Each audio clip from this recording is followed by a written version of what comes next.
And we're back, everybody. Another match coming in. So after we just had Bathrobe Boy explain us all about the secret strategies that they're going to employ, we're now heading into an NA versus an A match.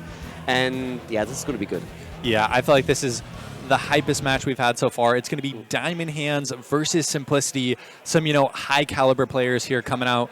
Kure, Season 2 CCL MVP, HGC name, best Zeratul, or one of the best Zeratools in the world, in my opinion. Definitely excited to see what he pulls out for us today. But then on the other side, we got June, we got Gottfried, Kelsier, Caesar Salad, Nintori. All of these players in this lobby are going to be top 100 GM players, right? So this is really where we get to that, cream of the crop of North America, at least at this LAN. Like, definitely two very high-power teams. Winner goes up against Team WAP, but obviously we're going to cover that tomorrow. But again, we're going into our series. We're starting things off with Volskaya Foundry. What happened there? I don't know, man. Who PayPal'd the team to play this map? What is going on? I don't want to watch Volskaya. I don't want an objective that doesn't do anything. But here we are, and this kind of screams to me as it looks like. Wait, so it's Simplicity that took us here. Okay. Yeah, because my thought would be whichever team took us to this map has some sort of strategy they're prepared for, right? And Madara, really known to be a Chromie, was considered to be a Chromie one-trick, actually, before he got into the professional scene. I feel like that's a very powerful hero on this map. Potentially also that Mephisto that you mentioned. I know Madara does like that hero as well, so maybe we'll see some sort of power mage coming out for the side of Simplicity. Yeah, I'm a little bit curious to see if we're going to get these, these curveball picks here on Volskaya if somebody just prepared something, because it's not really a typical first pick map. Yeah. You might see it in a best of 3, you're more likely to see it in a best of 5, but as a first pick it's a bit unusual. None of the supports addressed, by the way, on the ban side. So we're starting things off with the ban on Medivh, but we have none of the usual Stukovs addressed. There's no ban on a Lucio or anything else, so already interesting. I think this is some respect, though, for the side of Diamond Hands. Kure, known to play a very powerful Zeratul as well as a Tracer. I mean, Underverted also plays a very strong Tracer, but he's actually going to be tanking for the side of Simplicity. Talking to Kure, it sounds like Kure or Pants may both, swap between DPS or offlane depending on what hero they do pick up and preference. But a first pick Malfurion for the side of Diamond Hands, that's pretty interesting. Stukov's up. This is a different meta on this map than I know. I mean, when I see that, normally if you see an early Malfurion, you immediately think, okay, Tracer must be somewhat involved. Then maybe, I could see a Stitches hook into Root. Yeah. If that's something that you want to do here, if you watched a little bit too much Mascarade and you think, like, hey, I can do that too. So that might be something. But we now have our Vala pick very early on, and Blaze, obviously, on any map, an absolute beast. But on this one in particular, you can hold the objective just so much longer if you have the sustainability and the self-sustain that Blaze brings to the table, plus Bunker later on. Yeah, which, Bunker, very powerful ability, especially saving someone like that Vala. Yep. It looks like they're going to go for the Anubrak and the Falstad. So Anubrak, very strong hero here, also securing the Falstad Global, as well as just, a pretty strong backliner here, able to use the Gust, potentially. But when I see that, Anubrak and Malfurion makes, of course, a whole lot of sense. Was played for, like, an eternity. Yes. But if you see that, then my immediate first question would be, like, why not with a Stukov? At least from the European perspective, the meta, if you go for that Anubrak dive, normally you're trying to execute it with Stukov if you have him available. Malfurion is most of the time also of an afterthought. If you can't get into the ideal setup, then you pick him. So I'm curious what else they're going to take here. Yeah, no, I definitely agree with that. The first pick Malfurion is definitely not standard when Stukov is up. So, maybe it's a preference thing. Maybe June really likes that Malfurion, feels really comfortable on it. But even then, it feels a little odd. I'd be curious to see how they round out the rest of their comp and what they do to finish it off, as it looks like Hanzo is going to be the ban for Simplicity, not wanting to deal into that very annoying backliner, and the Uther is going to be taken away. So this kind of screams a blow-up comp, right? They're taking away the Uther, no longer have Divine Shield, Medivh's off the table, have a Nubrak stun into Root, and what damage are they going to get to finish it off? To be fair, I would also be a little bit worried about a potential Uther main tank, considering that Vala is already in there, so you could run that Blaze, on the side lane, run the Uther main tank, try and keep Vala alive with a double support. So always the question whenever she gets picked, what are they trying to do? Are they going to run it with simply a multi-shot? Are they going to go for an arrow build? Or do they try to go for double support? Or, as we've seen from Team Va just in the last round, with a Medivh. And there's Stukov variant, so this is already looking pretty brutal. That's kind of crazy to me that they got Stukov variant in the 3-4, a very powerful combo that we've seen highly prioritized in a lot of series. And it's going to be the Leoric Lunara. So, nothing about the composition for Diamond Hand screams to me, we needed that first pick Malfurion, Yes. right? Like, I feel like they could have picked up a different priority hero there, potentially the Blaze, right? They could have first picked the Blaze, gotten the Malfurion later on in the draft if they didn't want to prioritize the Stukov. So maybe that's just a very comfortable hero for June. Maybe it's integral to their strategy. But the question is going to be, okay, so it is the Chromie for Madara, I am going to assume is playing that, and we'll probably see Kure. Actually, I'm not sure who will play the Vala between Kure and Pants. But you're immediately ending up in a scenario where you have a variant for the taunt, you have Stukov coming in with the silence, and then you have enormous amounts of damage following up on that. Yeah. Can you even get the jet propulsion in for an initial stun? And could also now, of course, run, if you really want to go for the full-on CC overkill, with a Rain of Vengeance on Vala. So there's a lot that you can pull off here. And the biggest counterplay is honestly Nubarak's Cocoon. So he can always try and make that play, but this is a really, really nice setup and a very aggressive one for the blue team. If they get momentum and can start looking in these kills, it's going to be tricky to recover from that. Yeah, no, I definitely agree. If Simplicity starts to get that snowball rolling, right, able to get to a situation where Unaverted can get some, scary bush flanks or just bush positions, could be a very scary situation for Diamond Hands. Really liking the composition for Simplicity. But yeah, they have variants, so they have effectively a melee minion for a tank until level 4. So I'd expect to see it be relatively passive until that taunt does come online and the first objective spawns. And then it's Smash. And then it's Twin Blades up in this up in this area, Imagine the misclick though. Unaverted would snap be put on the bench. Kira would be like, what do you mean? And then wins. New meta established. Oh, of course. I mean, look, you oil, you colossal smash, you slowing sands. Like we just don't see it, right Khaldor. there. It's Exactly. just because we're plebs. Well, here we go. So he can prove us all wrong. We all expect the taunt. Are we going to get anything else now? Of course it's going to be taunt. I mean, you're following up with the Stukov here. But on the right side, we have June already on his Malfurion. At this point, Caesar Salad with an Uberak got Filth on Falstead. We got Nintori on Leo, and Kelsia is playing a little Nara over here. Spray game is already a point. I like it. That's a typical spray game. Like, no pleb spray here. There's no standard. No, these guys are prepared. Yeah, they're ready for it. As it looks like on the left, in the blue, we've got Simplicity, Kure playing the Vala, Unaverted on the Variant, Legacy playing the Stukov, Pants on the Blaze, and Madara playing the Chromie. Gotfilth going in a bit aggressive there, just with the Instafly, looking to pressure them out. So it looks like both teams just posturing around the mid lane here. Both teams happy to get stacks, right? Gotfilth with that Boomerang, Chromie, Varian, and Vala all respectively trying to get their stack quests. Yeah, Arrow for Vala. There's a lot of fights happening later on those objective positions, and there you can really start to stack that up. But for now, Kure's actually suffering a little bit. He gets the kill in, but he might still die, and there it is. The damage over time, just a little bit too much for him to handle. He still gets the 2-for-1 trade. Nicely done, so advantage to Simplicity after this first skirmish in the mid lane. Yeah, I mean, it's early game, so the XP is not that big of an advantage, but definitely you're happy with the 2-for-1 trade if you're the side of Simplicity, as it looks like Nintori and Uninverted are just going to be throwing a little bit of damage into each other. And on this map, I mean, it's not played as commonly. It definitely was something we saw a lot, I would say, like 4, 5, 6 months ago, whereas like pretty much every single series that was happening, we saw Volskaya. But yeah, for those of you who don't remember, the support camp is a high priority, the turret camp is high priority, and the fact that Diamond Hands was able to secure that support camp is a big deal. Yeah, that's already an interesting rotation, because normally what happens at the 1 minute mark is that both of the teams go for the turret camp and take that first, and then you have that battle over the support camp. And the good thing if you are taking your turret first is that when the objective is up, your turret spawns again, and you have that second one just in the middle of the objective. But the way that they are rotating right now is they're delaying that second turret, but instead they are able to pick up the healing beacon. So that's actually pretty neat for them. And nobody on the blue team checked on that, so they just gave it up for free. Therefore, 2 camps for the red team. But there's a kill! We have Blaze going down. There's a big push currently happening all the way up at the top lane, where the entire blue team, Simplicity, is now trying to go for some of those towers. But Blaze went down, so that was a bit unfortunate. Yeah, losing a decent amount of XP on that bot lane. They do basically trade out a tower for it, so not the worst trade ever, but definitely not happy with the offlaner going down there. But yeah, that heal camp and turret camp have been secured for the side of Diamond Hands, and Blaze also had to use his turret, so going to be 2 items to 1 for the side of Diamond Hands. So definitely in this first objective phase, they have a slight advantage. Yeah, 2 kills to 2. Control point is now being announced as well. And of course, inexperience is still a tiny lead for the blue team, but as you already said, the item advantage is definitely significant here. So we'll see how much they can capitalize on that. Level 7 always plays a bit of a role, but first of all, we got the attack against the Nubarok, but in this case at least, Stukov was a bit too late to lock him down, and instead it's Pants that dies again.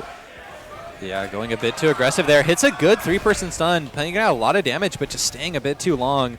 And with that, I would expect to see Diamond Hands get onto this point, be able to start securing the objective. And they also have Godfilth on the Falstad, able to global up into the top side. And this is going to be level 7, quickly going the way of Diamond Hands. And this is going to allow them to get a pretty big percentage lead for the first objective. A lot of nice plays here in the early game already from the red team.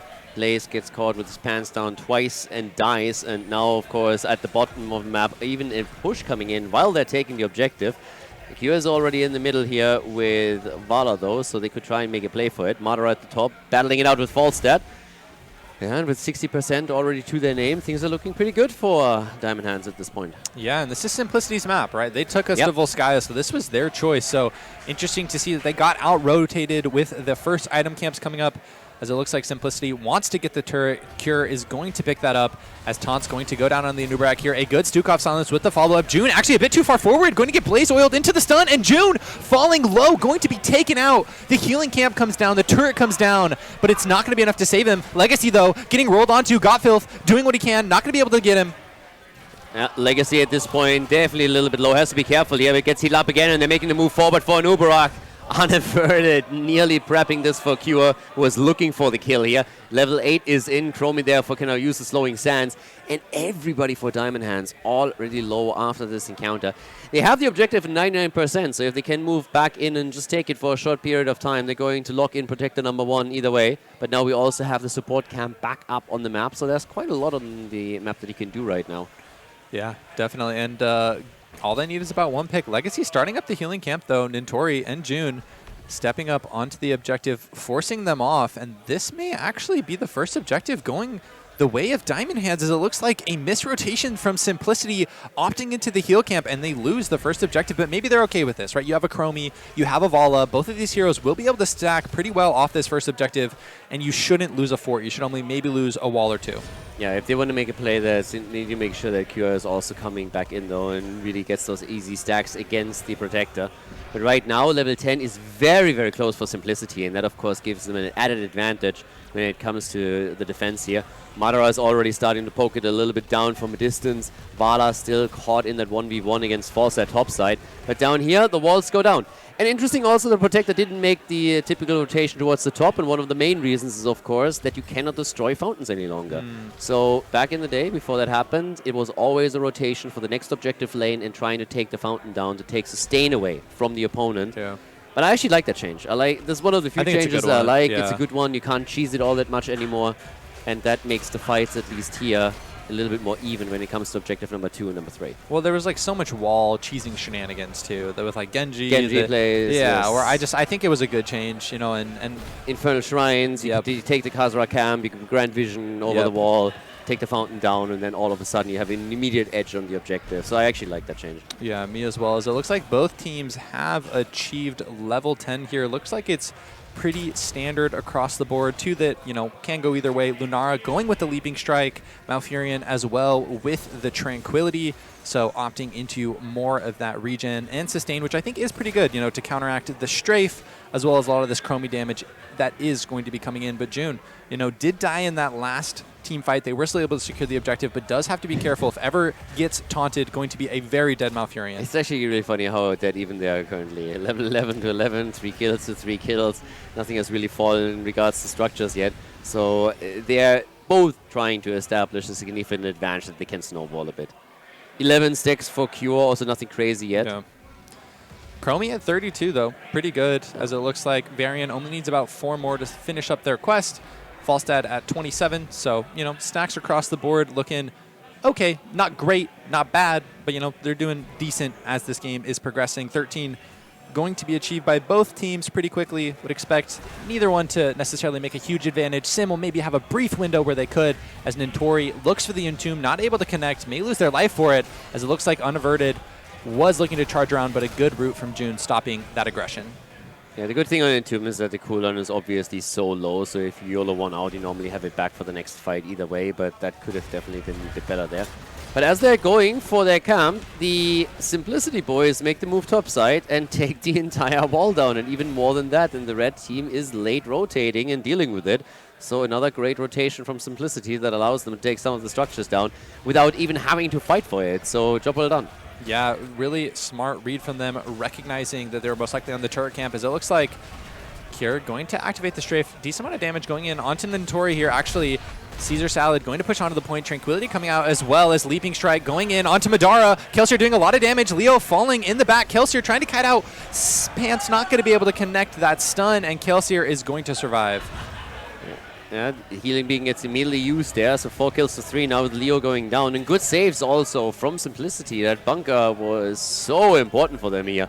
Even Falset moving in for it. He was stuck at the bot lane for quite a long time trying to take that fort down and did a significant amount of damage there. Has that down to pretty much 30% HP. And there's still no rotation coming from the blue team. So Falset gets another shot of delivering even more damage here. Finally, we're seeing Simplicity making a move to defend that fort. But I think there's no doubt that it's going to fall eventually just to that Falstad side lane push. Oh, Legacy going to be getting entombed here in a bit of a scary situation. No bunker for 20 more seconds, and that is a Stukov falling. Kelsier as well doing a decent amount of damage with the Leaping Strike. And this is going to be a pretty big amount of the percentage being able to go the way of Diamond Hands with this 4v5. Yeah, False is now at the bot lane up against Blaze. They're still having another camp up that they can take to grab that turret, and that's what they're currently doing here. But we haven't seen too many combos with Varian moving in and Stukov following up on it. The coordination hasn't really been there so far. Couple of fights here, of course, but now that the second objective is up, the blue team definitely needs to make a move. Yeah, definitely feel like Simplicity's maybe been a bit off on the coordination, like you mentioned, not really getting that good combo of like Varian taunt, Stukov silence, Chromie damage on top of it with the slowing sands. Feel like they're maybe just a bit disjointed, which, you know, could make sense. These people are either playing on some off rolls, Unaverted, known to be a DPS player, Madara on Team Oxygen. So, you know, maybe a little bit of off rolls, a little bit of not practicing very much as a 5 squad coming into play. Falset is going to grab that fort. I mean, Blaze is trying to stop him and moves down, but the only thing that he's going to be able to do is pick up the experience here. Takes the wave down, so the first fort is destroyed. Got filled with really, really nice moves on the side lane, exploiting the fact that they are the only team that is running a global right now. So good macro plays from Diamond Hands, and they're still looking pretty decent on the objective too. It's all about the top fight now, and the birdie is joining the fun. So it's a 5 versus 4 in favor of Diamond Hands, but there is an experience advantage now for Simplicity that translates directly into a talent lead. Yeah, so it looks like Varian is going to step in onto the point here. 16 will closely be achieved, though, for the side of Diamond Hands, with you see Gotfilth on the Falstad just soaking up some lanes. It actually looks like Leo is going to rotate towards the turret. So I like this. They're playing it slow. They're recognizing, hey, let's get one more item that we can use. Actually, Unaverted going here in onto June. Wait, did June cleanse himself there? Actually, it looks like Caesar Salad going to be falling very low. Doesn't have a burrow charge. A good Tranquility from June, able to keep him alive. But that is an ultimate cooldown that's going to be on a 70-second cooldown. Yeah, that one was clutch. When they went for June, if they get the kill on Malfurion, then that objective is definitely over. But now we have 16 on both sides. And Anubarak with the epic enters. He's trying to dive in deep, but he gets met with the lurking arm right away. And that's the end of the buck. The cockroach is down as they're looking for the second kill. Couple of slaps already coming in from Stukov, and they're disengaging here. Pants himself was already very, very low. Second objective still 35 to 75%. But of course now Simplicity can move in and run the numbers advantage on them. Yeah, as it looks like Varian is going to go in for the taunt here. Nintori falling very Kure. Kure also doing a good amount of damage to Kelsier, as Madara is going to be securing this point.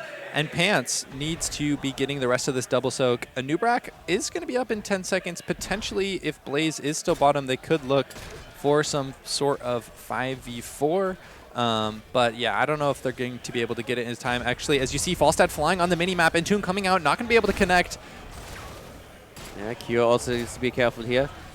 There's no gust available though, so that's good for them. But that's 50%, more than 50% of the HP on the fort gone. And that's even without the objective. We're looking at 97% right now. But at least Diamond Hands is willing to fight for it. So they're starting to move in. Blaze has also arrived at the top lane. So it's going to be that 5v5 that we've been looking for quite some time.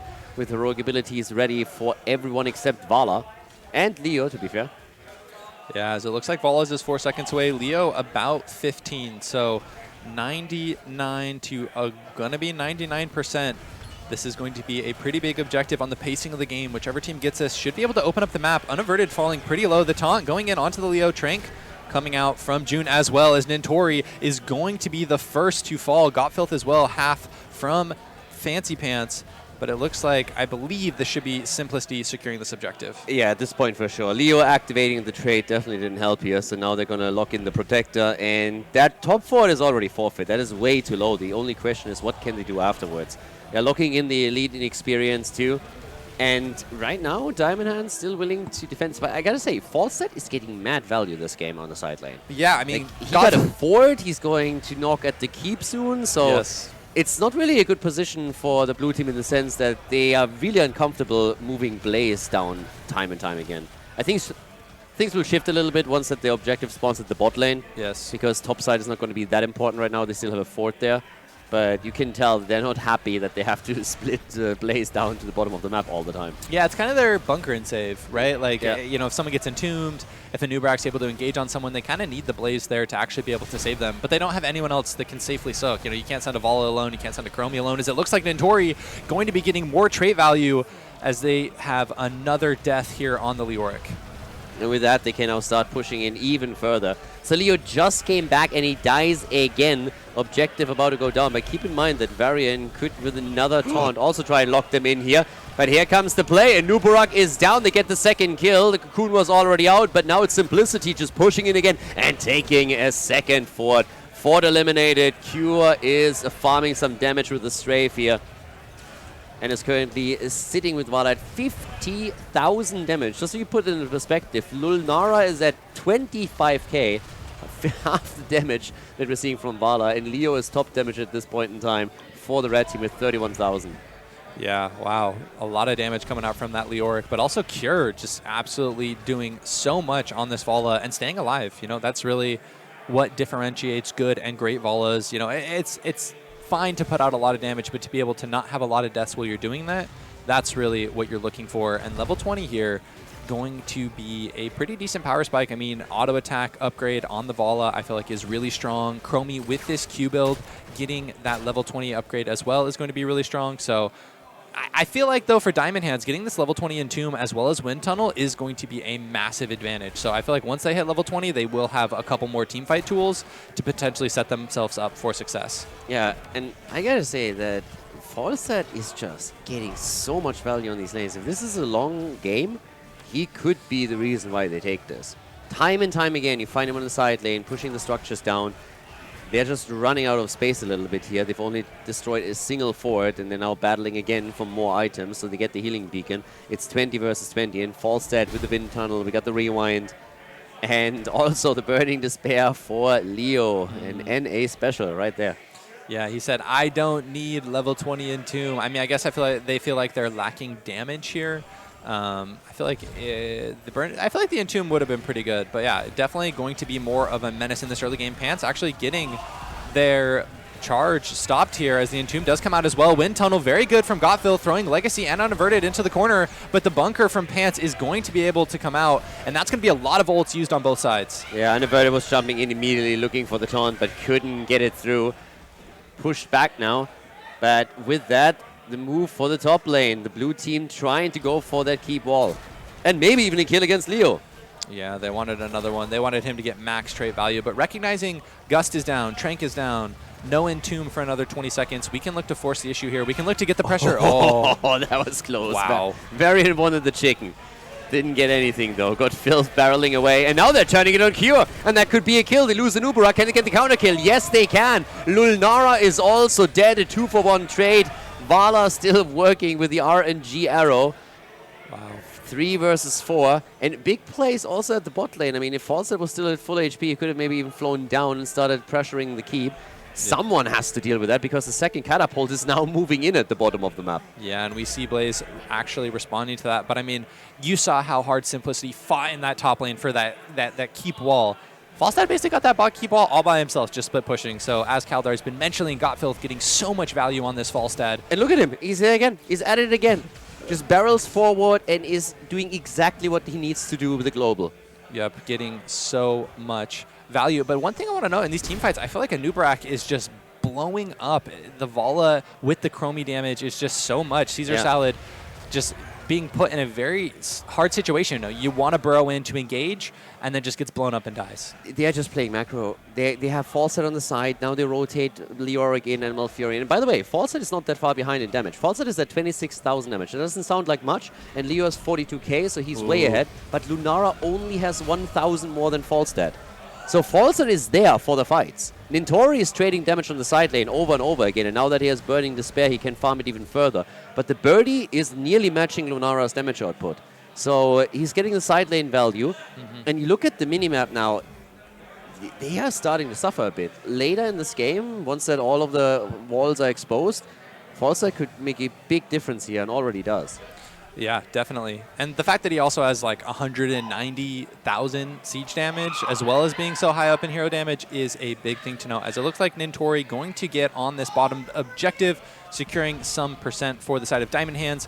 Got Filth as well, just looking to defend the top push in case Simplicity does go for that, as it looks like they're going to have 2 heal camps and 2 turrets for the side of Simplicity. Definitely the IDIV advantage going in their favor, as they are going to have 4-2-0. For most of this game, we've had Diamond Hands just splitting. They either have Leo on the side lane or they have Falset on the side lane. And they're always trying to rotate against the rotation of Simplicity. And it's been working for a while. What Simplicity really wants to do, though, is they want to force that one fight that Diamonds has to take. Late game objective, for example. A push for a keep, whatever it may be. And if they can then win that one battle, they can very, very quickly snowball it from there, maybe to keep or core. But here comes the taunt. And I gotta say it again, I'm not really impressed by the synergy between Varian and Stukov so far. They have some great individual plays, don't get me wrong, but like this snappy, here's the taunt, bam, immediately lurking arm, and then exploiting that with the damage from Chromie or Vala just isn't there. Yeah, where it's kind of disjointed, like they're both looking for their own plays at times. As we see the taunt going out there, silence had just been used about 5 seconds earlier. I feel like one of them needs to be a bit more patient and hold their cooldown, wait until the other one has it up, and then sync it up together. Obviously, always easier said than done, but if they make one of these plays, it's just that one kill, and all of a sudden, they're for a long time, with the death time as big as they are right now, they can really run the show here. But here's the moment. 20 minutes in, we're talking about the next objective. This one could theoretically go for a keep. And at some point, you have to face the music. And God Filth is again pushing on the side.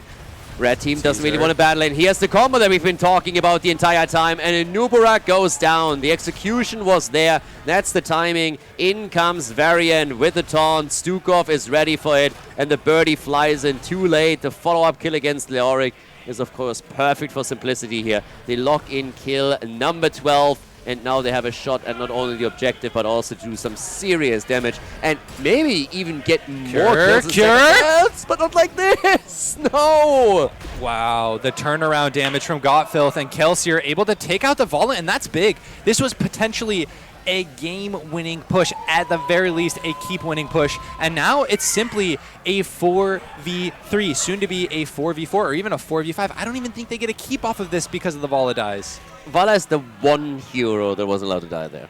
I mean, it's just actually crazy.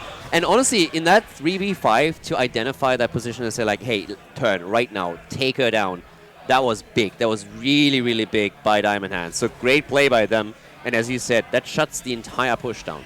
All of a sudden, without a damage dealer, you can't do a whole lot. And instead, it's now with Leoric back, all of a sudden, the red team that is starting to apply pressure in the mid lane, especially since they now also have a Nubarak back to business. Yeah, so you have the 4v5 advantage for the side of Diamond Hands. Objectives up, and they're pushing as the Entomb is going to come out. Cute. That was pretty cute. That was well played. Get baited in Tori. He throws the Granite Gaming down. He recognizes he got baited. A little bit of BM spray to himself. We love it. Yeah, but it was good. Yeah, you got him. Oh, maybe not. Yeah, it's just training for later. But I'd expect to see the game maybe stall out for the next minute or two. I mean, you'll definitely see teams look for opportunities. You see people waiting in bushes. But at this point, the objective is going to despawn in about 20 seconds, and then it's just going to be the waiting game. Yeah. From my perspective, Diamond Hands has zero incentives to fight. Yes. They want to push the side lanes. They want to use false set. They want to utilize their global as much as they can. and they know that for them, fighting is the worst thing they can pretty much do, unless someone really runs it down mid and it's like, yeah, super isolated on the map. So unless that happens, they're going to be the ones just like trying to outplay them a bit through rotation. Simplicity, on the other hand, they want those fights. But now it seems like the red team is, after all, pretty willing to take this one. I'm not quite sure if that's the best choice here. Already, Tranquility. Here comes the wind tunnel. And Kure is going in with a strafe. But in Nubarak, does he get it? He uses the cocoon, and they use literally everything. Just run. They just want, we want that beacon. We got the heal cap, we're out. Yeah, that's a good one. I mean, they use 3 ultimates. They're probably going to give up this turret camp, but I think the heal camp's higher priority than the turret camp. It definitely, especially in these late game situations, just has so much value. Looks like they might be looking to fight this. I don't love this for the side of them. They're down Trank, down Gust, down Cocoon. Especially if you're going through that choke point there. If Stukov has one good moment, then you are just doomed. So yeah, they give it up, and I like it. Yeah, I think that's definitely the right move. But it looks like the next objective is going to be spawning in this mid lane, probably in another minute, maybe 45 seconds. And with that, we will probably see this game, you know, come to some level of end where whichever team ends up getting the objective will be able to push that into a core push, or at the very least get a keep. Really will depend how many heroes die on each side, but would expect to see whichever team getting this objective to really be in a driving lead to win this game. By the way, also a quick follow-up, since we've been talking a lot about the damage of Leo, who's currently sitting at 52k. Top damage in the game is Vala. So Kure is sitting at 86,076k for Chromie, just to give you guys a bit of an idea here. Arne Werner, on the other hand, is in real trouble here. Here's the... Oh, he actually gets the kill. The wind tunnel prevents him from going into the bunker. The kill on Varian. That is exactly what Diamond Hands has been waiting for the entire time. Stukov gets attacked. They go for him. Lulnara with a big hit. And now we got a 5 versus 3. The top lane got murdered earlier by Godfilth on his false stat. The wall at the keep is opened up. And now we got Diamond Hands with the push. They were playing around Simplicity time and time again. And now with those 2 kills, they opened up a big opportunity to get ahead here. Unless the bird gets murdered by Chromie. Yeah, sheesh. I thought that was a keep for sure. And Madara's like, I'm going to hit a Q. I'm going to hit a W. I'm going to hit another couple Qs. You ain't pushing shit. Not in my house. So, yeah, really good job from Madara on that Chromie. Literally, we used to know him as the Chromie one trick. You saw him on the opposing team, insta-ban the Chromie. So really showing why he is so formidable on this hero. Yeah, but now they are falling back into this let's push 2 lanes at once MO. And that, honestly, is what makes sense, because Chromie can't guard 2 lanes at once. The question is, do they have enough damage to take a keep down, or do they only soften them up for the next push? And it seems like it's going to be the latter. Stukov is going to be back soon. There's some decent damage down at the bottom keep. They opened up all of the lanes here, but they didn't get one. So we praised the defense of Diamond Hands earlier when they sniped Vala in that 3 versus 5 situation, but also... let's give credit where credit is due. The Chromie play against Fawcett in particular helped them to secure those 3 keeps. Yeah, definitely. As it looks like Diamond Hands just leaving Gotfilth on the point here, has the wind tunnel, has the barrel roll, able to escape if they are put into a scary situation. Actually going to put Nintori on the point, because if Leo dies, it doesn't really matter that much. Opting to secure the healing camp, as it looks like Nintori is going to be falling decently low here. Gust does come out, and that's a 60-second cooldown, so there is a window here for the side of Simplicity where they could look for an advantageous fight. Yeah. Healing Beacon gets taken. The problem for Simplicity is they can't leave too many people on the point, because the top push is definitely going to happen. Falstad is going to do what he did all game, and now it's more important than ever. He's also sitting at 123 stacks currently on his level 1. Wow. So that's definitely helping him with the damage output too. And he's hiding in vision, and now that they make the play in the mid lane, Falstad is pushing. The bird is on the move. And they try to go for the keep again. Yep, and Nintori doing a good job waiting for, you know, in that rotation for him. As it looks like Gotfilth is a bit scared of the rotation from Simplicity, is just going to fly out, but that top keep is continuing to get pressured, as it looks like they are just going to opt to take the camp here. Caesar getting a little bit more percentage, but this is a 25-25, 27-minute game. It is going to all come down to this. Whichever team gets this Punisher, this Volskaya robot is going to allow them to really get ahead. Yeah, they're evenly matched here, and they're in a position where nobody wants to lose map 1. You want to be in that spot where you only have to take 1 out of the next 2 in order to advance to the to the winner bracket finally. Yeah? And that means particularly for Diamond Hands to play safe and slow. safe and slow continuously, look for an opportunity, and if you can't get that, play false stat, play a global. But it means in this case that they're giving up the protector, and this is, as you pointed out, very late in the game, so they're scaling hard here. Like, look at its HP bar. It looks massive. Yeah. As unaverted here is going to take a little bit of chunk, but we expect to see this Stukov and this Vala in the protector just looking to walk up to this keep, get some damage in, and you have Chromie, right? Chromie is a pretty safe backliner as Caesar Salad is going to bro charge in here. The taunt comes out as well as the Gust and Trank, so that's going to be 2 ultimates used for the side of Diamond Hands, and I would expect Simplicity to just back up, and then, you know, once they've got their health bars up a little bit more, to re-engage. Yeah, they're moving in. Kure is in the protector. He's loving this. He's right in his comfort zone. They're scaling, and they're pushing through the middle right now, trying to slowly move onto the keep. The defense has been done a pretty okay job trying to take the hit points down, but here comes the damage, and oh my god. That thing doesn't only hit like a truck, it picks the truck up and hits with it. It's like one slap after another. You pretty much one-shot that. If they make one more engage with the protector, they can... Oh my god! Wow. They can pretty much burn it down. Yeah, I mean, the one saving grace here is going to be that Leoric with the Drain. Does a lot of damage, as it looks like Kure as well as the Stukov are both going to be getting out of the protector here. It looked like Pants was in a bit of a scary situation for a second there, and they wanted to make sure they were able to save him. But it looks like, you know, no keep going down. Yeah. But Diamond Hands wants this fight. Topside is getting pressured by the camp, so they gotta be careful there. Here comes the Gust. There's no bunker. This is the moment. This is the opportunity, and they take it. They get the kill. The birdie once again, and now with unaverted also being low, they could lock in the second kill, and they do. Varian gets slapped 10 kills to 12, and here's the opportunity. The top keep is about to fall. They're not going to be able to save this, so they need to make this push count. Yeah, if they get 1, maybe 2 more kill, this could be a GG push. Caesar Salad on this Anubrak. A lot of it's going to come down to him. Is he able to get the engage he needs onto the Vala, onto the Chromie? As it looks like Gottfilth doing a great job here, splitting in the bot lane and securing that keep. So it's going to be 2 keeps going the way of Diamond Hands, and with Notori backing, I think they're just going to back up after that or go towards top side. Not going to go for the core. Yeah, they're trying to go for... They're thinking about damage at the top. They have 18 seconds left here. 157 stacks for Falset now. We have 2 heroes already in the 6-digit club. Chromie at 120,000, Vala at 115,000 damage. We are in for a long game here. 30 minutes in, and they are still battling it out, trying to now get the item advantage once again. Nobody's risking anything here. There's no YOLO moment. There's let's go, boys. Nope. They're playing it very, very calm, very safe. Falling back again, going for the objective here, waiting for the next one to spawn at the top side. And I feel like Diamond Hands coming out of that, I mean, obviously they're up a keep, but look at the keep positioning, right? This top objective is the keep that they've lost. So this counter pressure is going to be in a lane that is very easy for them to clear. Yeah. Vice versa. Diamond Hands, you see Gottfilth, he's already on the bottom side of the map. This is where he's loved to play, and he is going to be looking to pressure this in once the objective spawns. And if Pants on that Blaze is put in a situation where he has to rotate down there, I bet we'll see Gottfilth fly up quickly and look to force a 5v4. It's pretty much what they have to do here. You have the mid lane pushing, you have the bot lane pushing. These are the most important ones for Diamond Hands once the objective has spawned, and they need to exploit Falset. They've been doing it the entire game. This is the moment where the bird is literally who can win you this map. So he's hiding at the bot lane. They're hiding with vision. They're playing with it a lot.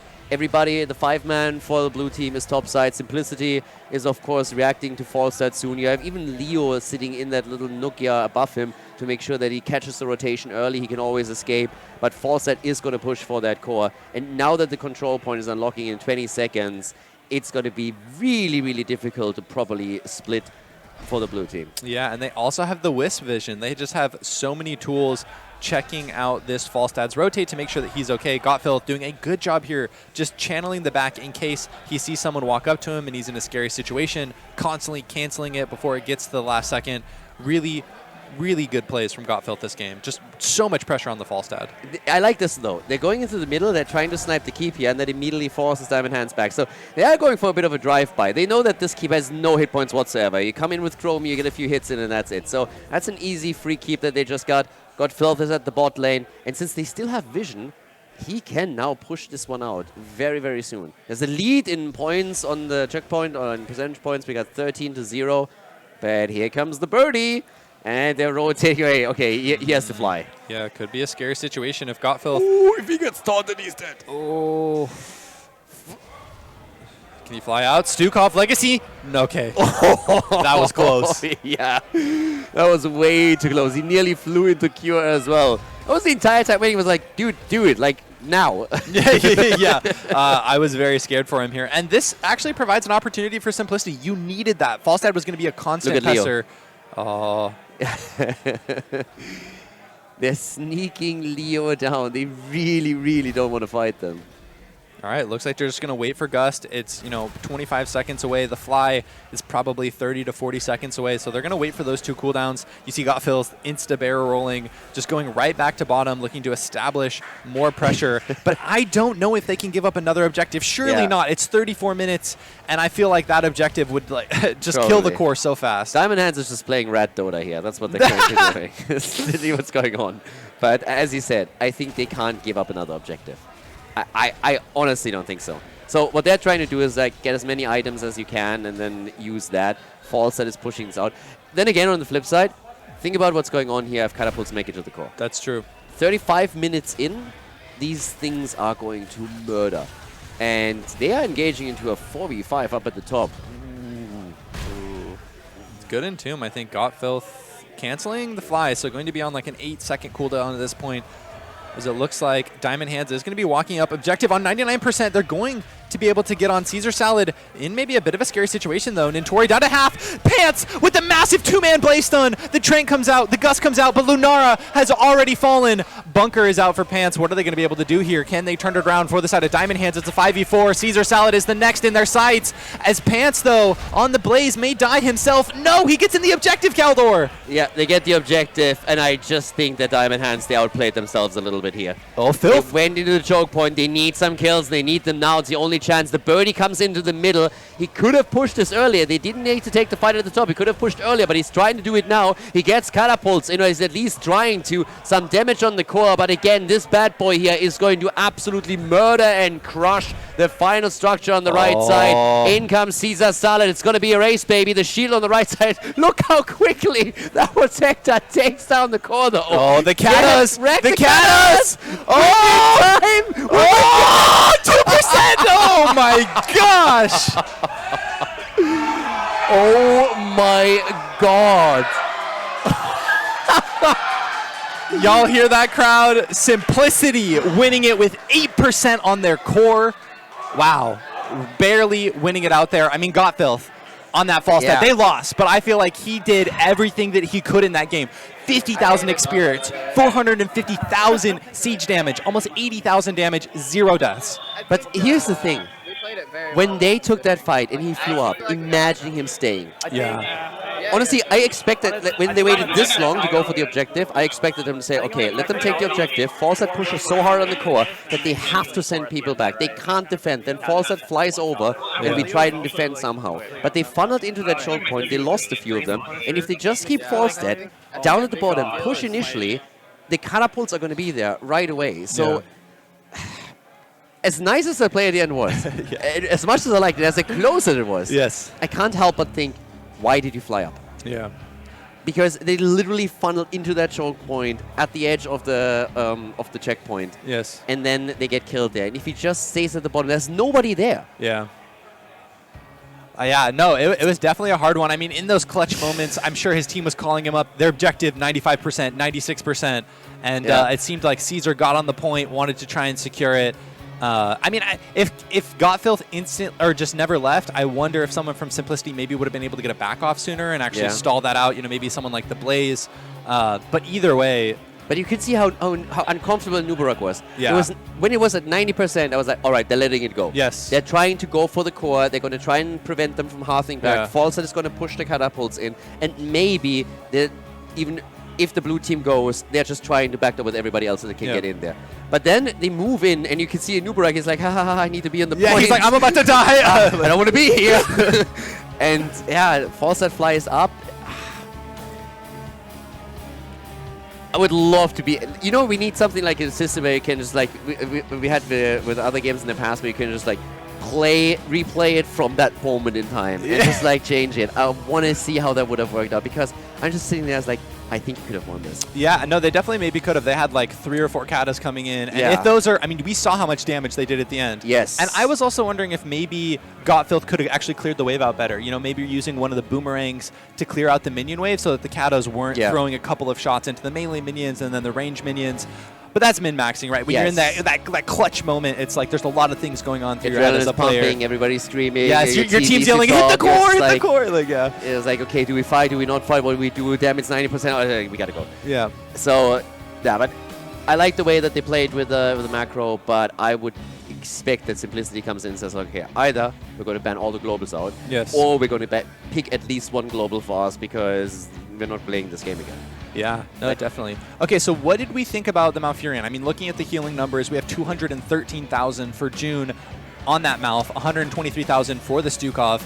But I mean, this was their first pick, right? They could have potentially gone for that Stukov themselves. I feel like that would have put Caesar Salad in a way less scary position. It feels a little bit like Tranquility was just supposed to keep them alive a long time on the objective. Yeah. Personally, I would have loved for them to go into Stukov more because then they might have been able to go in with a different damage dealer too and just follow it up with Nubarak engage into they could have pretty much played the sniper composition that Simplicity then tried to play. Yeah. And I think it would have been easier for them to execute that with Stukov. Now the problem obviously when you go up with Stukov against Chromie is always you paint pretty much just a bullseye on your head. So if you know that you're up against Madara, you need to think, okay, do we ban that out? Do we pick them away? Or is that the reason why we're not doing it? But then why not ban Stukov? Yeah. So... Well, and even in the second rotation, they ended up getting rid of the Uther, which I think probably was good because they could have had the double support Vala, which would have been scary. But yeah, no, I just the Malf first pick kind of just threw me off because we haven't seen any other team pick it, and we haven't seen any other team pick it nearly as high of a priority as they did. So it just feels like you lose nothing not picking him there. Exactly. It's like you can get it in the 4-5 if you want, right? It's like there's other priority picks you potentially could have taken there. Like Blaze. Like Blaze, yeah, no, exactly, yeah. Because they don't have Blaze, I feel like their comp is probably a lot less strong in the sense of like they don't have that save. I felt like Bunker in a couple of those fights was absolutely massive in saving whatever target was getting gone on. I mean, Cursed Hollow is coming up as the next map, so we got another big one, and you got to ban. Either you ban the globals or you pick one. Yes. Simplicity is not going to play that again because Gottfilth played it really well with Falstad. Yep. We're nitpicking. He could have played one or two situations a little bit better, but that's really nitpicking because he did work. Yes. He destroyed so many walls. He did so much work for the team, and it nearly won them the game there towards the end, especially when he was flying in. There was no way that Simplicity thought, okay, this is maybe going to work out for him. So when they were at the core race, I mean, it's half a second. That's what we're talking about. Literally, if that. One volley, one more hit that connects with the catapults, and it's just over. So if he flies in 2 seconds earlier, that's game. So that was crazy good game by him. So either you ban the false stat, you pick it a haka for yourself, whatever you do, you need to have something to mirror that. Yeah, well, and I feel like Cursed Hollow is a map where globals are even more high priority, right? So it's like, you know, I would expect to see from Diamond Hands, you know, still a Zeratul ban. Maybe we'll see the Tracer, you know, maybe it's something where they opt off into something different there.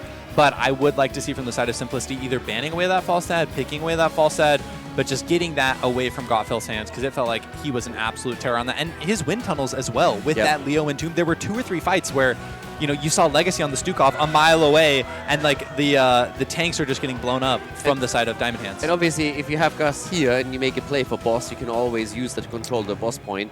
This is one of the reasons why we oftentimes see Tyrael on the map too. Sanctification in these fights is fantastic. Blaze, Bunker, another good tool that you can use. Got to be a little bit careful with that. We've seen too many bosses that went to the other side because everybody jumped into the Bunker. You don't want to do that either, but But yeah, so Cursed Hollow, it's one of my favorite maps, just hands down. I really, really like it. It's been in the pool forever. It was the first map that they introduced into the game. So yeah, but it's a beautiful one. I love that there's a boss on both sides. Yes. Creates like a lot of fun tributes. Fights. You can let some go, can take some, even a curse. If you're in a good position, you have pushed the lanes out, just eat that curse, whatever, and then reset from there. So yeah, there's a lot of strategic plays that you have available to you.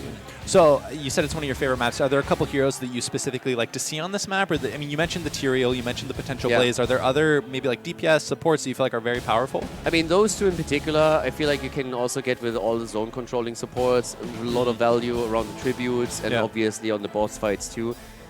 Abathur has always been possible here, even though we don't see him as much anymore, which True. is kind of sad. So I'm a sucker for the slugger. I want him back a little bit more often. We had him once played in Europe just last week, and he lost, so it was a sad moment. Sad. I was hoping for him to win. Back to the trash can. No more Abathur. It's like we tried. He's still bad. I was just like, damn it. But there's also a map where you can play Vikings. True. So Europe, June. it's a threat. You know, it's like Yes. it can be played. I like heroes like the Vikings to be in a position where they are a threat on certain maps without being so OP that you have to always consider. Yes. But they can be that curveball that occasionally gets thrown if you feel the draft is working out. So that's one of the reasons why I like the map too, because it gives you options on that end without forcing it. Definitely. And I mean, speaking of Vikings, Diamond Hands, June, known to play the Vikings. When they do that, Nintori will swap on over to the support. But Johanna making it through the draft here. So it looks like, you know, an S-tier hero that's consistently been banned in the first rotation going to be picked up. And the side of Diamond Hands, losing the first series, but opting for the same exact bans. We don't see any adaptation. Don't want to chill with Kure's Tracer or Zeratul, just feeling like he's too powerful, too much of a threat on both of those heroes. And I like that. If you have really someone that you need to respect this much, then just stick with it. But yeah, there they khaldor called it. We've seen your map one. We've seen your fall set. We're gonna raise you playing both of them. So yeah.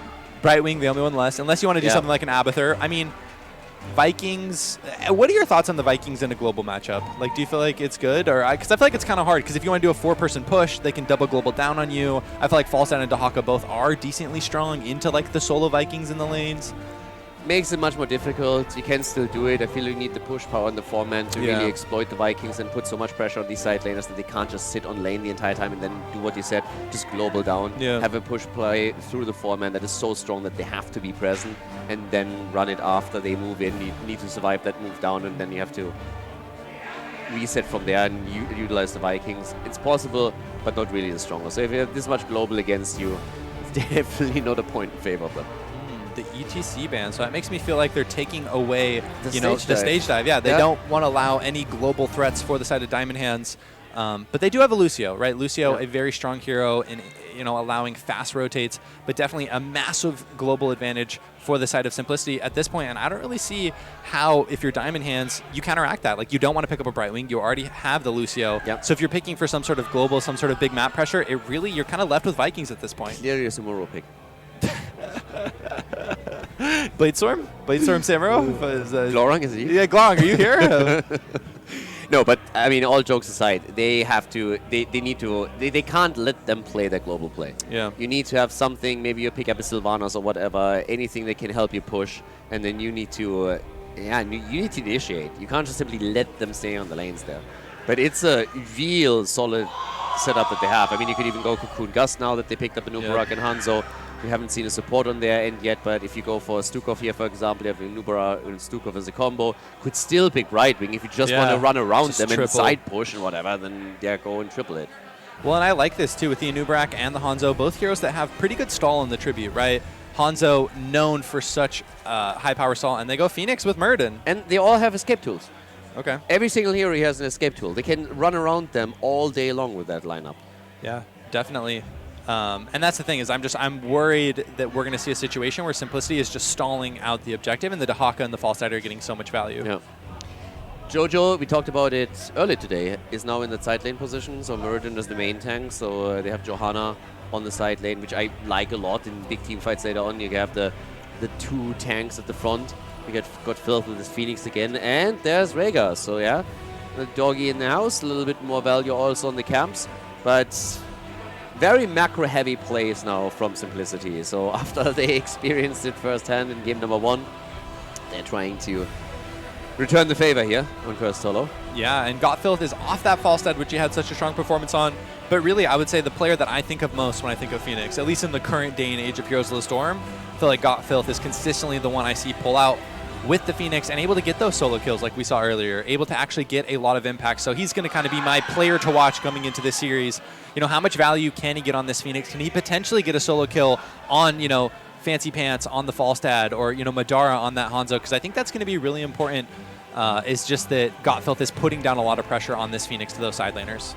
Yeah, and I'm really, really curious how Simplicity is going to play this now. If they're like playing this super smart, the entire time just running around them, or if we're going to get some kills set up after all, if Kure comes down, gets the tongue connected there, and if they make double global plays onto the lane. But they have a lot of cards in their hands right now. So I like that a lot. By the way, we cast the game, the losing team. We're going to cast them again in the next round in the losers bracket. It's going to be the final series of the day before we're then tomorrow focusing, obviously, on the best of 5 matches. But just to give you guys a bit of a heads up there. Yeah, and with that, let's head into the game. Kure is playing Dehaka. We got Mara on Hanzo. We got Pants on Falstad Legacy. He's playing the doggy Rega. And we got Unaverted playing Nubarak. Yeah, very strong team. As it looks like Diamond Hands here on the right in the red. We've got Gotfilth playing that Phoenix. June running around on the Lucio. Caesar Salad playing the Murden. Kelsier on that Lunara. And Nintori rounding out the composition playing that off-lane Johanna. Part of the power of this hero, that you can run in the main lane as the main tank, or you can run it as the off lane. As it looks like we see Simplicity instantly opting into a potential bot tower push with Madara, Unaverted, Legacy, and Kure all down here. Yeah, Muradin is here and is trying to stop them, or at least slow them down a little bit. So far so good. But Fawcett now already sitting here in the middle. Using that global, able to get some XP up. But we're going to see Johanna pushing out topside as well. So most likely we'll see the Falstad maybe fly to the top. Actually, it looks like Kelsier, good boot from June, going to save him. I don't know if he would have fully died, but basically stop him from taking a lot of damage there. As we see the Falstad rotating to topside, Johanna doing a good job trying to stall that out, and Kure just getting chunked out by this Phoenix. Oh, a good tongue by Kure, actually. Trading a lot of damage back into Caesar Salad. Pleb spray. I need to step them up just a little bit. Hey, come on, boys. What is this? Yeah, when you had Mascarade on the interview, did you ask him about his spray game? Or I actually didn't. I actually forgot about it. So that's a really good point. I need to follow up on that. I'm pretty sure that he's going to, after another potential victory, jump in again. So yeah, we need to definitely figure out what's going on there, because I was not impressed. Yeah, he needs to up his game, that's for sure. As it looked like Kure hit another tongue there, chunking Gotfilth out. Kure, trying to get ganked twice. Actually, Zing over into the Siege Giants here, going to be able to secure them with the invade. They're using their double global pressure, and that's going to be the Siege Camp going the way of Simplicity, as Legacy actually on this Rhaegar in a scary situation. Caesar jumping out and will escape, but Gotfilth is the next person in the sights of Sim. Kure again with another drag, so it's a kill for a kill here. Both of them just trading. Phoenix down, and so is Rhaegar. But that little steal that we had is doing work. One tower down, and those Siege Giants aren't even done yet. With Lunara now trying to defend, the rest of the red team has moved into the mid lane. So yeah, Bambi is taking the Siege Giants down. Here in the middle, we still got a bit of poke left from Kure as he's going for it. Mara is working on the next camp. That's where Rhaegar is always beautiful. He can help you with the camp clear, and it's just so quick on it. It's always about his speed that a hero has on those. And if you can dominate camp control on a map like Cursed Hall, or any big map actually, then yeah, that's just fantastic, and it gives you a lot of pressure against the opponent. Yeah, but a decent experience lead here for the side of Simplicity, and if you're the team with 2 globals, you love to see this, right? Like, there is no better early game than one where you're up about half a level, because you're just going to continue to extend that lead as the game goes on, as you're able to stall out on these trips potentially and soak up more experience than your opponent. And I feel like this is a really good trip spawn for the side of Simplicity. You have your Dehaka with Siege Giant set up on top. You have Falstad in mid, and you're going to have Hanzo and Anubrak ready to get some stalls on the trip if the opposing team goes for it. Yeah, for Diamond Hands, it's literally a question of either you let it go or you make an early play for it for the tribute and force them to rotate. But the one thing that is really insanely disadvantageous for you is just a long, drawn-out fight with tons and tons of interrupts. You can't make that play. So yeah, Birdie coming topside, and the drag connects again. Kure, that man, the skills with his tongue, unbelievable. Another quick hit here. Gotfilth nearly went down, but the warp just saved him. Yeah, the ladies love him. What can we say? As it looks like Falstad actually going to be taken out here. Kure not able to save them there. And this is a great situation for Diamond Hands, able to get the first trib, as well as get a kill for themselves, as it looks like Unaverted actually going to burrow strike here, taking a decent amount of damage from Kelsier. Madara trying to get the trade into Caesar Salad, not going to be able to get it. But both tanks leaving with very low HP. One of my favorite hero names, by the way. Player names Caesar Salad, the Panda Colada, big fan of all of those. Anything that has to do with food is a big win. Yeah, as I'm casting, it just makes me hungrier. You know? Yeah, Like, exactly. man, I want some food right now. That sounds good. Where's pineapple pizza, you know? Like, You love pineapple on pizza, right? Like, I saw you tweeted out about it. oh, dude, I baited so hard. So I came, I came in and we got pizza on the first day, and we pretty much like went there and they had like a pizza Hawaii with pineapple, and the discussion over that is obviously never ending. Yes. But the only reason, one of the few reasons why I took that, I ordered it, took a picture, and was like, finally arrived in America, arrived in Miami, and got myself immediately a good old-fashioned American pizza, and then tweeted a picture out. To the day, I get comments on that tweet. That was like 2 days ago, and still I wake up in the morning and somebody's like, this is disgusting. How dare you? Did you call it American pizza? And I was like, the bait worked. Oh, yeah. All the NA plebs are mad. A lot of the Europeans, too. Like, that's not only an NA thing, believe me. Like, that splits everybody right down the middle. Everyone worldwide. Yeah.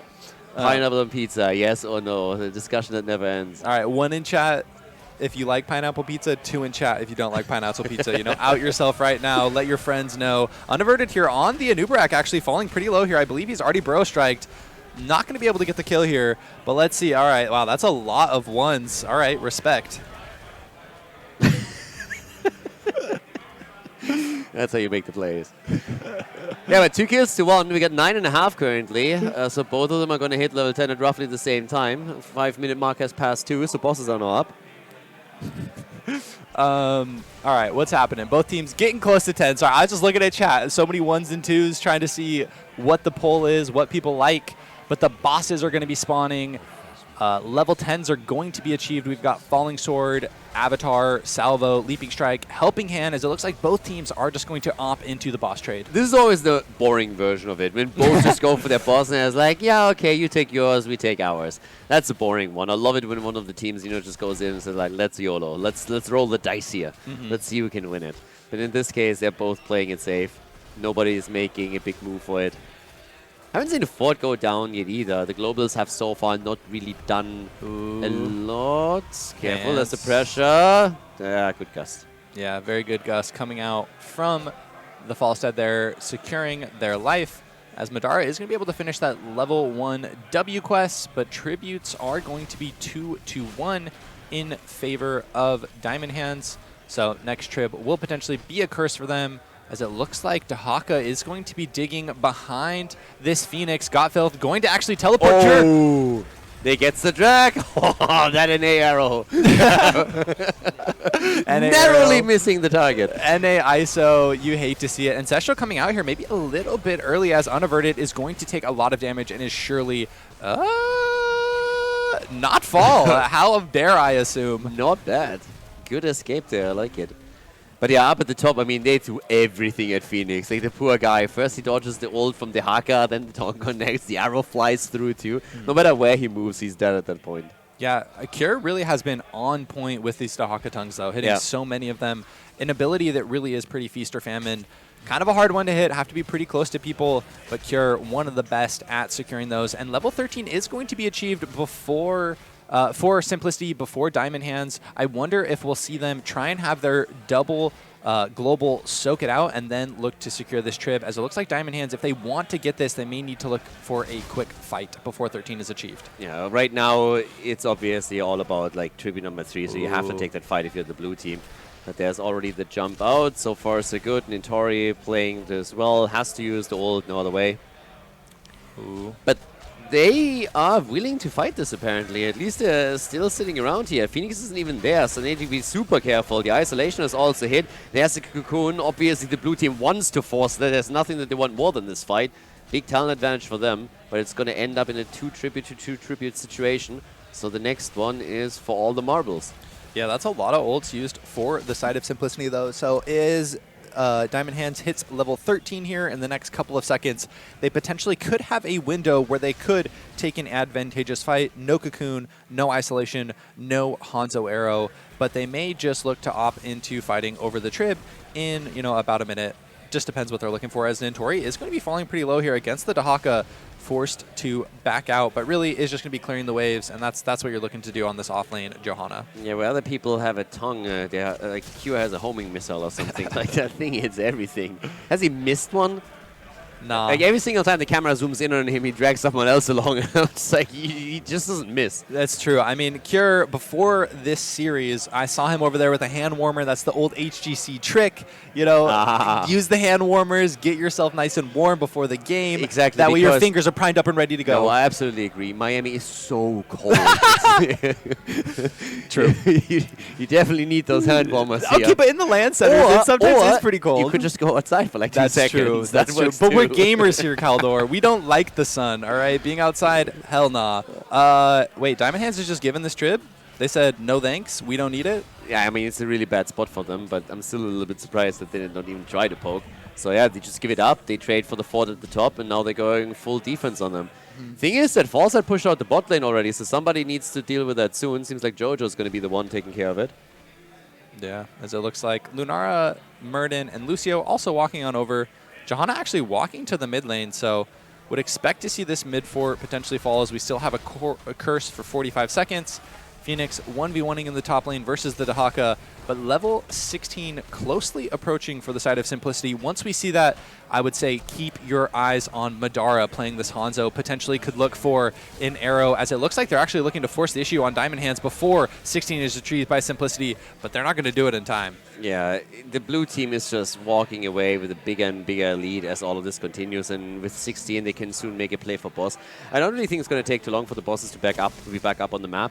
And now they have also Epic Enter on an Uparok that he can use to jump into the backline here. We got the totem build completed. With 16 talents, they could literally just siege up on them right now.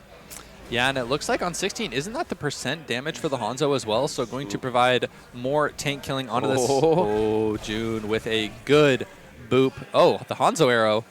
That's an NA arrow. Yeah. For sure. But if he has it, he's still flying. It's the legend of the NA arrow. It's still traveling across space and time. Happily ever after, traveling through space and time. Straight NA. Direction is also correct, by the way. Okay, here we go. Bosses. All right, we're just doing a swippy swap again. So looks like both teams are going to be happy with the trade. I think Simplicity definitely going to be winning this trade, as they are going to be able to have their Dahaka cap this Siege Giant, which will basically, you know, help clear out the boss. Also will be up there tonguing and basically doing extra damage to it, while the rest of his team is pressuring the keep here. So I think if you're Simplicity, you're fine with these trades. Whereas Diamond Hands, yeah, you get your boss, but I think it definitely is something that favors Simplicity. Yeah, and this is definitely going to be a keep. I mean, it has to be, right? I think so. So they're, I mean, they're all coming back right now, trying to defend this. The Dahaka is dealing with the top. Could now tunnel in, and will soon. Yep, there we go. Already the Cocoon is out. Drag connects as well. They're trying to make the play here. A bit of an isolation move from Pants as they're going for the gust. Nice. And here's the arrow. Negated quickly. Good thought there, but quickly denied from Diamond Hands. But the boss is still on that keep. They're starting to defend it well, but June, oh god. That was clutch. A big scatter arrow coming out from Madara there. You see the extra damage from the level 16 June. Oh, it looks like huge. You hear Kure yelling big with the tongue as Lunara is going to get tongued here. Gottfeld looking to kite out here. Good job from Notori, kind of zoning them out here, but the boss is going to get the keep, and you know the trip's going to spawn in 25 seconds, but I think this is going to go the way of Simplicity for sure, as they will have the 5v4 advantage, and that is a trip that you really want for the side of Diamond Hands. That's your curse right there. Yeah, and obviously top side, they also need to make sure that that keep doesn't fall. That's why Kure is already back. I mean, he's been doing a great job thus far, but now it's a 5 versus 4. The keep at the bot lane is down. The Siege Giants are moving in. You need to keep some resources there to deal with it. And as all of this plays out, Kure defends against the boss, and now the tribute is obviously easy pickings for Simplicity.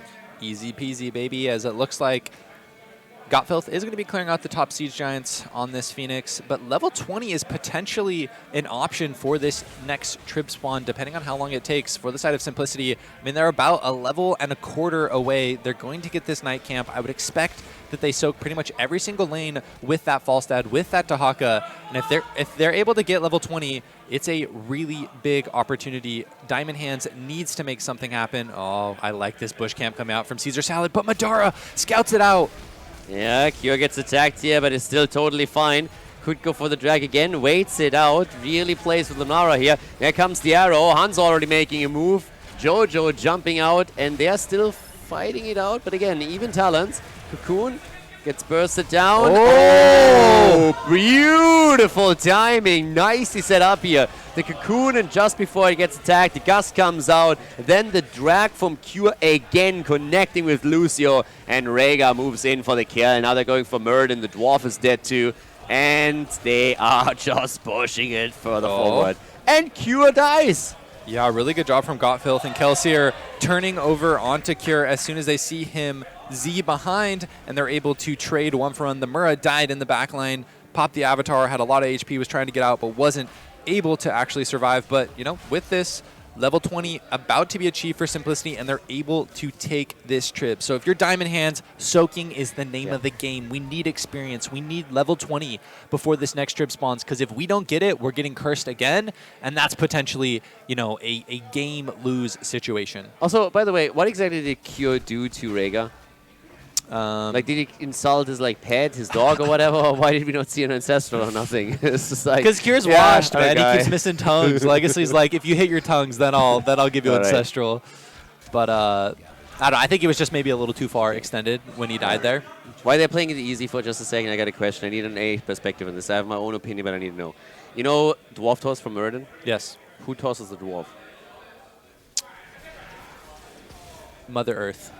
Mother Earth? That's the lamest answer I've ever heard. Like, I went at least for Aragorn. He has a mini Aragorn or something that tosses Gimli. But if you have dwarf toss, someone needs to toss him, right? True. And who's always available to toss him? Like, some of those names I just don't get. But yeah, Mother Earth. Listen, he's jumping. You pat my shoulder as Caesar Salad going in here. Pops the avatars, pops the stone He needs someone to toss him right now because he's in trouble. Mother Earth, give him some strength. Big Hanzo arrow actually coming out here. Gottfried trying to escape. And he gets away. But they are getting absolutely chased now. Caesar Salad, on the other hand, also in trouble. They try to make a play for Legacy and nearly get the Rhaegar kill. Wow. And Simplicity survived with 5 heroes? Seriously? Unaverted didn't die. Legacy didn't die. That was so close.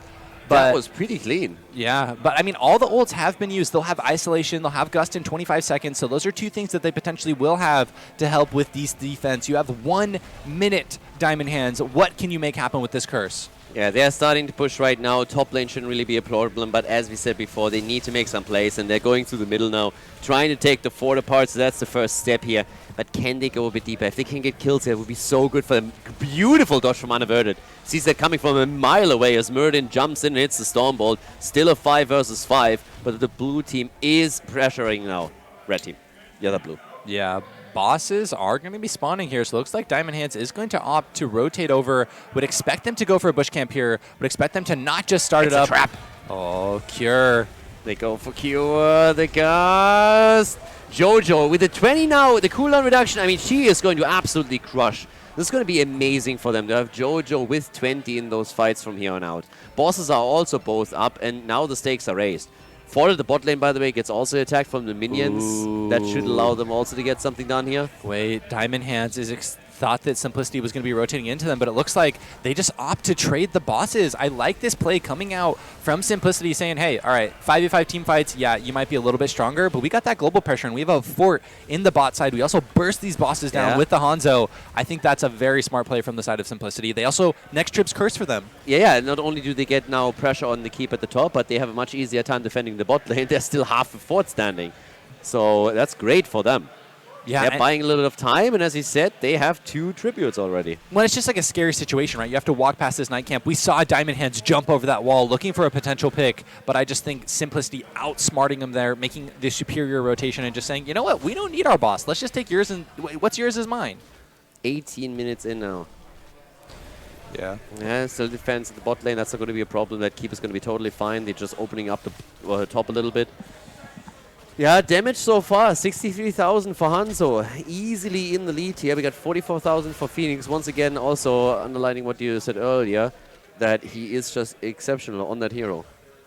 Yeah, Gottfilth definitely, I would say the hero that I've said this before, but the person I see consistently bringing out this Phoenix, and I feel like what it really provides is this like one-on-one potential. You'll see him often blinking in very aggressively onto these backliners, and with the Lucio, with that helping hand, is able, dude, Unaverted has been on point with these burrow charges. Caesar Salad constantly going for the Dwarf Toss, being thrown in by Aragon, and just, looking for the stun. Is he going to be able to get it this time? Unaverted not in a position to be able to get out, but they are going to be able to get the Gust, which saves the Anubarak there. They are much more aggressive now, and of course it makes total sense considering the level 20 talents, but you can really see that we have big plays now from Diamond Hands here. But their problem is still that next tribute. So tribute spawning in 20. Blue team is slowly getting ready for it. And let's not forget that they also have 2 globals. And I gotta say, I feel they could capitalize on them a little bit more. They are still clumping up as 5 the entire time. We don't see that side lane pushing all that aggressively as we've had in game number 1 from Diamond Hands. So I think that's something they could do a bit more. But again, they move as 5 on the map, which generally is not a bad thing to do. But if you're running 2 globals, you should exploit that a bit more. Yeah, no, I definitely agree. And it's like they also have the bottom kata pressure. So something where they potentially could get the Dahaka Falstad on the top side, use their katas on the bot side, look for a play somewhere else. So I definitely feel like last game to this one, the Diamond Hands got a lot more from their globals compared to Simplicity. This was a good example. The tribute spawns topside, and instead of posturing at least a bit and sending one hero, one global to the bot lane, they are just moving with everybody down to the bottom, push the lane out, give the tribute up, and then move back into position. So their rotations in general are great. I like a lot of the plays that they're making here, and they obviously had some very smart choices in how they moved on the map. But I don't think they are getting their money worth out of that double pick, especially considering that they went so far that they even banned ETC to shut down a potential counter global on the red team side. Yeah, that's definitely true, as Kure is going to be holding the flank here. Falstad as well. Gottfilth waiting to potentially blink over the wall. You see Unaverted on the Anubrak, maybe going to be looking for the flank here. Gottfilth actually blinking in really aggressively onto Legacy, already chunking him down to almost about half. A good high five from June. Unaverted burrow striking. The Hanzo arrow is huge, but is it going to be enough as Caesar Salad jumps in aggressively? The isolation is already down. Cocoon's already down. Unaverted trying to kite out here khaldor, and he is going to fall. Yeah, and Ubarak is dead, and that is the chase right there with Jojo already having access to her ult again. Bot lane is pushing a little bit, and catapults are massing, but it's not going to be a problem for Diamond Hands at all. Another tribute is getting picked up now too, and they are in just such a good spot. After level 20 talents hit for them, they had such a huge power spike that they can now do better and better in these fights. And if Simplicity doesn't at some point finally start to utilize the globals, they're going to lose this game, I feel. Yeah, definitely. I mean, I feel like they're in a pretty rough situation as it is, even if they start utilizing the globals perfectly, because it's just so hard for them to win a team fight straight up. Yes. Like the level 20 from Lucio, the level 20 from Phoenix, level 20 from Johanna, like all of these are massive upgrades. Whereas, you know, I look at Simplicity, yeah, Wind Tunnel's nice, yeah, Isolation's nice, but you really have to combo those and get people clumped. And I feel like Gottfilth especially keeps blinking in aggressively, and then they're kind of put in this situation where, oh, there's a Phoenix in our face, let's hit him. Yeah. And they're just like not really responding to it in the proper fashion, or it's just a lot of confusion. And already we have so many lanes, top lane for example, where Catapult is really close to the core. Now imagine if they just occasionally would send one of the globals over, push 1-2 waves out, retreat. Just do that consistently and you will always force someone on the red team side back to deal with that, which opens the map up for yourself. You have an easier time accessing a tribute, you have an easier time snacking up of some of those camps. So just map control in general, and vision is something they can really get if they use the globals a little bit more. That's so true. But this one is for Curse. Ooh, Curse is coming up. Both bosses spawning as well. We are getting to the late game, ladies and gentlemen. Kure does it again! Hits another tongue. Are they going to be able to get anything off it, though? A big gust into the wall. June able to make it out. That's a lot of ults used on both sides. Hanzo Arrow, Isolation, Gust, and Cocoon for the side of Simplicity. Yeah, once. Oh, the Phoenix kill! What a sexy play! Hanzo and then Dehaka with the CC, and all of a sudden they're falling apart here. What an insane combo. That was beautiful.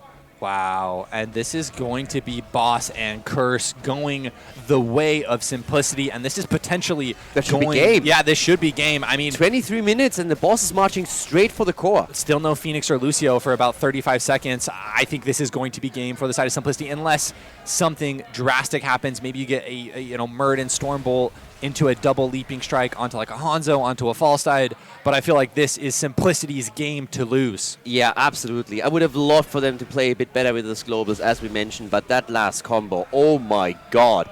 That was just so good. No chance, even with his 20 for Phoenix whatsoever. Now they're already starting to poke at the core shield Nice before cleanse. the boss is even there. 5 seconds, 4 seconds for Phoenix. This is looking fantastic. The core is slowly going down. The boss isn't there. Hanzo dies. He's the first one to fall. But the core is falling further and further. Boss gets stopped there for just a second. But even without it, they're nearly clearing it. Great plays here by Simplicity. They take it with a 2-0. And that moves them to the winner bracket final, going up against Team in the next round. Beautiful game. That last combo was just fantastic. Yeah, definitely really well played. That bullseye from the Hanzo into the Dahaka tongue. I mean, Kure's tongues, I feel like this game were very, very on point. But a very close series. I mean, I felt like Diamond Hands was definitely in the lead at the end there. They were winning